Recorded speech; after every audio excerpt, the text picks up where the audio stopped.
much.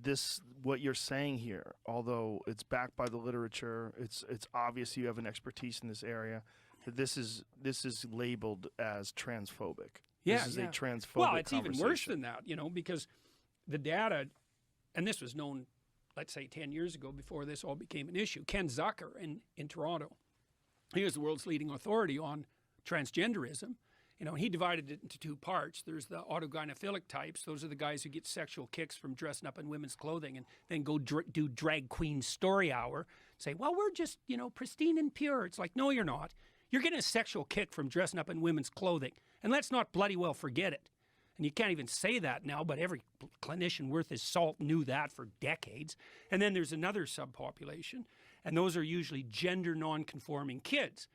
And, like a conservative skeptic might say there's no such thing. It's like, no, there is.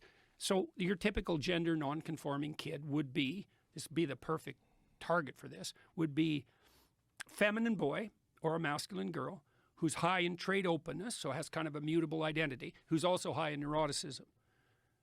And there's lots of kids like that. And so they don't fit in that well with their peer group. They're tomboy girls or feminine boys. And then if you track a lot of them, some of them develop body dysmorphia. They're not very happy with themselves at puberty because they don't fit in.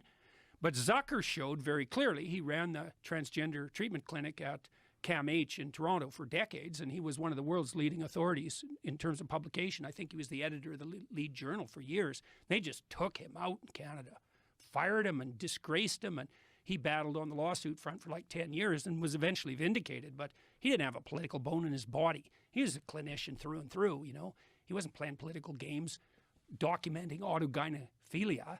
That was just clinical reality. Now it's become verboten to even suggest such a thing. Oh, there's nothing sexual about this. It's like, yeah, right. You're dressing up in lingerie before your mirror at home, tucking your dick between your legs, imagining you have a vagina for a sexual kick. Oh, there's nothing sexual about that. Yeah, right.